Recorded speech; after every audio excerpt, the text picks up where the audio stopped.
and it would have taken a year to build it. And today, he did it in a week.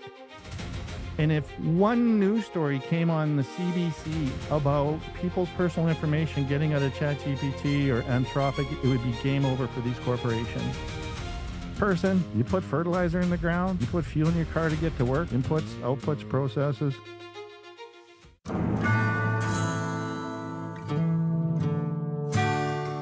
What if you could put who you are into a computer and get the computer to build what's next around you? Well, I have done this many, many times in many, many ways, shapes, and forms. But last night I built an agent that isn't a personality test, but it takes everything from your personality test and it wires it together to tell you how you should be using AI because of it.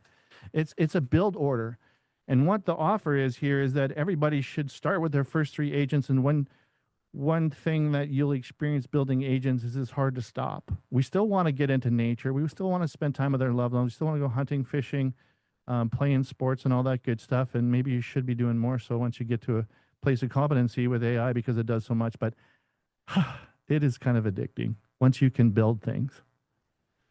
And if you're a builder, and I know there's a lot on the call today, there's a lot of builders in the room. You know what I'm talking about. You know the workflow. It's in your head.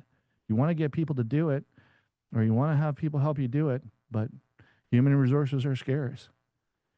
I talked to a builder that had taken a piece of technology that a year and a half ago would have been $500,000 to $750,000 build from someone he knew and liked and trusted. And it would have taken a year to build it. And today, he did it in a week. Here, he did it in a week. So that's what I'm talking about, and I'll show you. Patty says, Dan, your story is clearly personal and emotional. Keep going. Thank you for the encouragement, Patty. Turner McKay says, where do you draw the line on uploading personal information into a cloud-based LLM? Balancing maximum context versus privacy concerns. I think that's a really good one, because I was going to ask everybody what's holding them back. And let's do that now. Let's do that now. So what is holding you back from working with AI? What's in the way? And on that privacy note, here's how I view it. OpenAI has burned through more cash in the history of mankind than any other company in the history of mankind. They need to get to profitability. Anthropic, which makes Claude, you might know, just went from a couple months ago having potentially a $300 billion IPO to over $1 trillion. Follow the money, folks. There's so much money involved in AI. And if one news story came on the CBC about people's personal information getting out of ChatGPT or Anthropic, it would be game over for these corporations. So don't get me wrong. They're mining you. You are the product. You are the data. They're getting your information in exchange for the value they're giving you. And maybe in a capitalist sense, that's not unfair. But they have such a massive incentive to keep your stuff private. Just imagine that. So now there is some nuances. They are mining you and training their models on you if you don't have a paid account. And I guess there's probably a little bit of a delineation here. If you're one of those people who doesn't want to pay 400, well, I said 400, that's a Freudian slip, $40. Started $40. But I mean, I'm paying 300 for Claude and I feel really good about it. And there's times when I put more money into the slot because what it was building was a tenth of what it would cost otherwise. So you're a business person. You put fertilizer in the ground. You put fuel in your car to get to work. Inputs, outputs, processes. It's just math. So a lot of people don't know where to start with AI.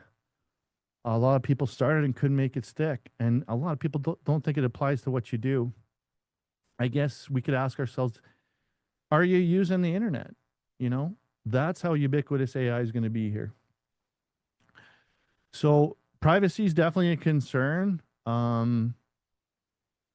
But I can also say that you have to get over that if you want to get to the other side of the matrix. And keeping your information private, there's so much invested into that by the big companies. I don't believe they're going to slip on that. I think there's other dangers that we haven't seen, waves that we haven't seen coming that we got to get positioned for, like quantum computing that can break any code, that can break Bitcoin. That's probably something more to worry about. But what's in the way? A lot of people don't know where to start. And that's why when I created this opportunity for everybody to join me over time in these groups, we'll start with who you are. I think that's way more functional. So this I want to show you. So lots of people don't have time to figure it out. Well, I think we need to force a structure to get the ball rolling. That's my opinion. Tim says you're doing a great job, Dan.